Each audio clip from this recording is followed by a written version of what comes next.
Durga jewellers తెలంగాణలో మొట్టమొదటి factory outlet మన కొత్తపేటలో ఫిబ్రవరి 14న గొప్ప శుభారంభం. నమస్తే అండి జయప్రద గారు. నమస్తే అమ్మా, శ్రీమాత్రే నమః. జయప్రద గారు, వివిధ రాశులు గలవారు ఏ విధంగా ఉంటారు, వాళ్ళ లక్షణాలు ఏంటి తెలియజేస్తున్నారు. మరి కుంభరాశి గలవారు ఎలా ఉంటారు, వాళ్ళ మనస్తత్వం ఏంటి, అండ్ వాళ్ళు ఏ విధంగా ఉండే అవకాశం ఉందంటారు? కుంభరాశి వాళ్ళు చాలా డిఫరెంట్గా ఉంటారమ్మా. ఎందుకు అంటే అంటే ఈ నక్షత్రాల ప్రభావం, రాశుల ప్రభావం ఉంటుందంటారా? రాసుల ప్రభావం, నక్షత్ర ప్రభావం ఉంటుంది. కాకపోతే ఏంటంటే హెరిడిటరీ ప్రాబ్లంగా ఉంటుంది, వాళ్ళ ఫ్యామిలీస్ నుంచి వచ్చేది. కొంతమంది కుంభరాశి అంటే సామాన్యమైన ఎత్తు అని చెప్తాం, కానీ చాలామంది దాంట్లో హైట్ బాగా ఉన్న వాళ్ళు కూడా ఉన్నారు.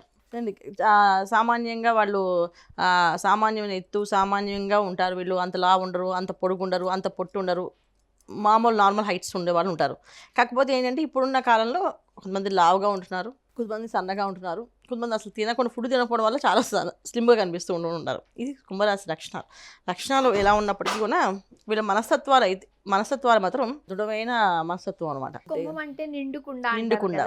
సో వాళ్ళ మనస్తత్వం కూడా అట్లానే ఉంటుంది. చాలా నిండుగా, అంటే వాళ్ళు ఉండే విషయాలు, అంతర విషయాలు బయటికి కనిపించవు. వాళ్ళు అనుకున్నవి మనకు బయటికి ఎక్స్ప్రెస్ చేయరు ఖచ్చితంగా. సో వాళ్ళు అనుకున్నట్టుగా జాగ్రత్తగా చేసుకుని వెళ్ళడం వాళ్ళకి అలవాటు.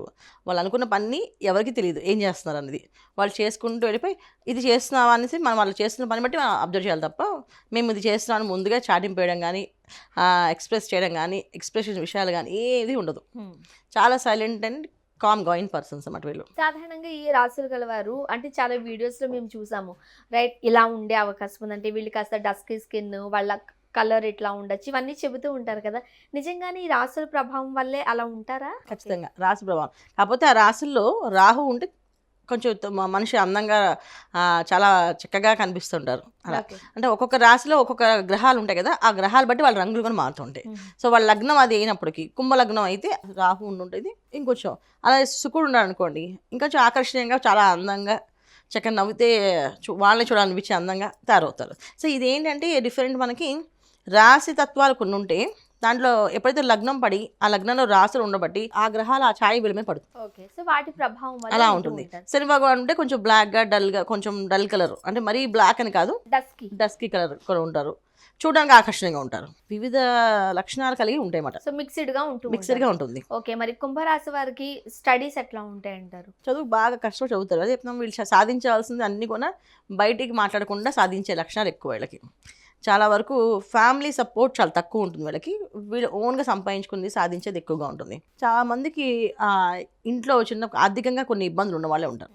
ఆర్థికంగా స్థిరంగా ఉండే ఫ్యామిలీస్ తక్కువ ఈ కుంభరాశిలో. ఆర్థికంగా కొంచెం ఇబ్బంది పడే ఫ్యామిలీస్, కష్టపడి పైకి వచ్చామని చెప్తుంటారు కదా, ఆ చెప్పడంలో వీళ్ళు ఉంటారు అనమాట.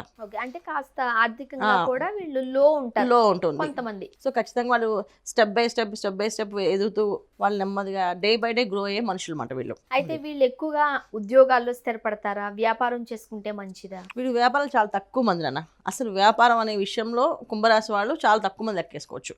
ఒక 100% 10% వ్యాపారం చేస్తారు, మిగతా 90% వాళ్ళు ఉద్యోగాలు చేస్తారు. ఎందుకంటే వీళ్ళకి కష్టం వీళ్ళకి తెలుసు, బాధ వీళ్ళకి తెలుసు. మనం మనుషుల్ని కష్టపడడం, బాధపడడం అని తెలుసు కనుక ఖచ్చితంగా మాకు వ్యాపారం చేసి లాస్ అయ్యి మళ్ళీ ఇబ్బంది పడడం ఎందుకు, మనం అసలే కష్టపడి సంపాదిస్తున్నాయి రూపాయి మనం ప్రశాంతంగా వాళ్ళు చెప్పింది మనం. ఇప్పుడు ఏంటంటే మకర రాశి వాళ్ళు, ముందు మనం అనుకున్న రాశుల్లో మకర రాశి వాళ్ళు వాళ్ళ వ్యాపారాలు ఎక్కువ చేయడానికి ఇష్టపడతారు, ఎవరి దగ్గర లొంగి పంచడానికి ఇష్టపడదు. సో అదే రాశికి అధిపతి శని భగవానుడు, సేమ్ కుంభరాశికి అధిపతి శని భగవానుడే. కానీ అక్కడ మకర రాశికి కుంభరాశికి డిఫరెన్స్ ఏమొచ్చేసినాక ఏమైందంటే, కుంభరాశి వాళ్ళు ఏంటంటే వాళ్ళు చెప్పింది చేసేస్తే పని అయిపోతుంది కదా, ఊరికి దానికోసం డిస్కషన్ ఎందుకు పెట్టుకోవడం, ఆర్గ్యుమెంట్ ఎందుకోవడం, డెసిషన్స్ తీసుకోవడం. వాళ్ళు మీరు ఇలా వెళ్ళండి అని ఆఫీస్లో వాళ్ళకి చెప్పాను చేసేస్తారు. అంటే ఏది చెప్పినా చేసుకుంటూ పోతారు. మీరు అన్నట్టు ఇందాక మకర రాశి గలవారైతే ఎందుకు చెయ్యాలని ప్రశ్నిస్తారు. దేనికి చేయాలి, దీనివల్ల మనకి పాపం జరుగుతుందా, అదే దోషం అవుతుందా అనేది లక్షణాలు ఉంటాయి. సేమ్ అదే తత్వం ఉన్న రాశి ఇది కూడా కుంభరాశిలో శని భగవానుడు అధిపతి. కానీ ఈ రాశికి వచ్చినప్పటికి ఏమైపోయిందంటే వీళ్ళ ఆలోచన విధానం మారిపోతుంది. సో పక్క రాశులే, కానీ ఈ ఆలోచనకి పూర్తిగా డిఫరెంట్ ఉంటాయి. ఆలోచన వైరుధ్యంగా ఉంటుంది. మరి వీళ్ళ వైవాహిక జీవితం ఎలా ఉంటుంది? అందరికీ అంత సానుకూలంగా ఉండదు. కుంభరాశి ఫ్యామిలీ సపోర్ట్ చాలా తక్కువ ఉంటుంది. సో భార్యాభర్తల మధ్యలో ఎప్పుడు విభేదాలు ఉంటాయి.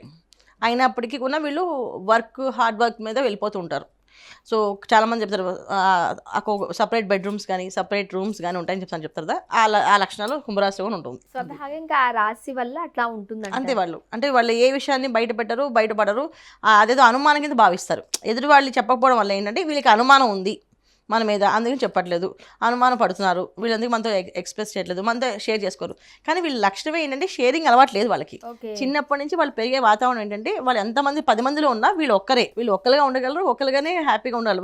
10 మందితో కలిసిపోయి ఎంజాయ్ చేసేస్తున్నా వాళ్ళ మనసులో ఉన్న విషయాలు బయటపడరు. సో 10 మంది కలుపుకున్నాం కదా, ఆ లక్షణం వల్ల ఏమవుతుందంటే భార్యాభర్తల మధ్యన ఎప్పుడు గొడవ వస్తుంది, మీరు ఏమనుకున్నా చెప్పాలి కదా అని వైఫ్ అడుగుతుంది, చెప్పలేదు అనుకోండి, సో ఆటోమేటిక్గా మిస్అండర్స్టాండ్ చేసుకుంటారు.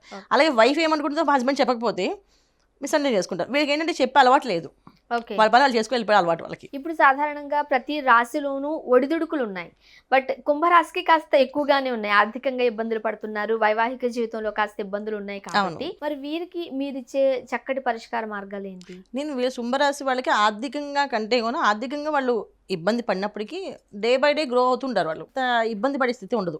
వైవాహిక జీవితంలో ఇబ్బందులు ఉన్నాయి కనుక సో సుబ్రహ్మణ్య స్వామి ఆరాధన చేయమని సుబ్రహ్మణ్య స్వామి ఆరాధన చేయడం, సో సుబ్రహ్మణ్య స్వామి దేవాలయాలకు వెళ్ళడము, తిరుత్తని సుబ్రహ్మణ్య స్వామి టెంపుల్ ఉంది, అక్కడ వెళ్ళి దర్శనం చేసుకోవడం, అక్కడ నిద్ర చేయడం వల్ల సుబ్రహ్మణ్య స్వామి అనుగ్రహం ఉండడం వల్ల ఏమవుతుందంటే భార్యాభర్త మధ్య గొడవలు లేకుండా హ్యాపీగా ఉంటారు. మెయిన్ అంటే వీళ్ళకి కుటుంబమే వీళ్ళకి శత్రువుగా ఉంటుంది జనరల్గా. సో వీళ్ళకి సంతానమే వీళ్ళకి విరోధంగా తిరుగుతారు. ఇప్పుడు చిన్నప్పటి నుంచి వాళ్ళిద్దరూ వైఫ్ అండ్ హస్బెండ్ కలిసి ఉన్నప్పటికీ కూడా పిల్లలు పెద్ద అవుతుంది కొద్దీ అప్పుడు ఏమనిపిస్తుంది, సో అమ్మతో అన్ని షేర్ చేసుకోవాలేమో, నాన్నతో షేర్ చేసుకుంటాం, నాన్నతో అన్ని షేర్ చేసుకోవాలి, అమ్మతో షేర్ చేసుకుంటాం. సో కుంభరాశి అబ్బాయి అయినా అమ్మాయి అయినా వీళ్ళు ఇలా ఉంటారు. సో అప్పుడు పిల్లలు వీళ్ళకి కొంచెం పెద్దవాళ్ళు, ఇంటికి ఎవరైతే ఫస్ట్ మొదటి సంతానం ఉన్నారో వాళ్ళు ఎదురు తిరుగుతుంటారు, మీరు చేసే రైట్ కాదు, మీరు రాంగ్ చెప్పరు, ఏం ఎక్స్ప్రెస్ చేయరు, ఏం మాట్లాడరు అనేసి. కానీ పాపం వాళ్ళకి తెలియదు ఏంటంటే అలా ఎక్స్ప్రెస్ చేయడం వాళ్ళకి రాదు. వాళ్ళు ఏం మంచి చెడ్డవాళ్ళని కాదు, మంచి వాళ్ళే, కాకపోతే వాళ్ళు చెప్పుకోవడం రాదు అంతే. ఇన్బిల్టే వాళ్ళకున్న మైండ్ సెట్ అది. అండ్ ఆరోగ్యపరంగా బాగానే ఉంటుందా? ఆరోగ్య సమస్యలు వీళ్ళకి అన్ని రకమైన ఇబ్బందులు ఉంటాయి, ఎవరికి చెప్పరు. సో చెప్పకపోవడం వల్ల ఇంకా ఎక్కువ ఉంటాయి. కాకపోతే హాస్పిటల్కి వన్స్ వెళ్తే వీళ్ళు తిరిగి రావడం కష్టం ఉంటుంది. సో వీళ్ళకి ఎప్పుడు చూడడానికి హెల్దీగా కనిపిస్తారు, ఉన్నట్టుండి పడిపోతారు. సో ఒకసారి హాస్పిటల్ తీసుకెళ్తే వీళ్ళకి ఆ ప్రాబ్లం ఉందండి, ఈ ప్రాబ్లం ఉందండి, ఈ ప్రాబ్లం ఉందని చెప్తూనే ఉంటారు డాక్టర్స్. అసలు ఇన్ని ప్రాబ్లమ్స్ ఉన్నాయని సంగతి మనకే తెలియదు. అంటే వాళ్ళు ఎప్పుడు ఎక్స్ప్రెస్ చేయరు కదా. సో వాళ్ళ మనసులో ఉన్న బాధలు వాళ్ళే భరిస్తారు. ఎదుటి వాళ్ళకి భారాన్ని కానీ బాధని కానీ సంతోషాన్ని కానీ ఆనందాన్ని కానీ వీళ్ళు పంచరు. వాళ్ళు ఫేస్ చేస్తారు ఆ విషయం. సో మరి వీరికి మీరు ఇచ్చే పరిష్కార మార్గాలలో భాగంగా ఏ కలర్ వేసుకుంటే మంచిది, లక్కీ నంబర్ ఏంటి, అండ్ ఏ రోజు వాళ్ళ పని మొదలు పెడితే మంచిది అంటారు? లక్కీ కలర్స్ వచ్చేసి వీళ్ళకి violet colour, cream colour, red colour, ఈ కలర్స్ మంచివి వీళ్ళకి. సో వారాలు వచ్చినప్పుడు వీళ్ళకి శుక్రవారం, శనివారం ఈ 2 రోజుల్లో ఏ రోజు ఏ పని చేసినా కలిసి బాగుంటుంది. లక్కీ నెంబర్స్ వీళ్ళకి వచ్చి 9 నెంబర్. ఒకటే నెంబర్ 9 నెంబర్. సో వీళ్ళు 9 నెంబర్ వీళ్ళకి అది కొంచెం అగ్రెసివ్ తెప్పిస్తుంది. సో వీళ్ళు 9 నెంబర్ ప్రారంభించారు అనుకోండి, అట్లీస్ట్ వాళ్ళు కొంచెం ఫాస్ట్ గా ముందుకు వెళ్తారు. సో 9 అనేది ప్లానెట్ మనకి కుజుడు అగ్రెసివ్ ప్లానెట్. సో ఆయన ఏ విషయమైనా అయిపోవాలి అంటుంటారు. సో వీళ్ళు ఏదైనా నిదానమే ప్రధానం అన్నట్టు వెళ్తుంటారు. సో వీళ్ళు ఎప్పుడైతే 9 తీసుకున్నారు ఆటోమేటిక్గా తీసుకెళ్తుంది ముందుకి. అలా చేస్తారు. సో కుంభరాశి గల వారి లక్షణాలు ఎలా ఉంటాయి, చక్కటి పరిష్కార మార్గాలు సూచించారు. ధన్యవాదాలు. నమస్కారం. శ్రీమాత్రే నమః.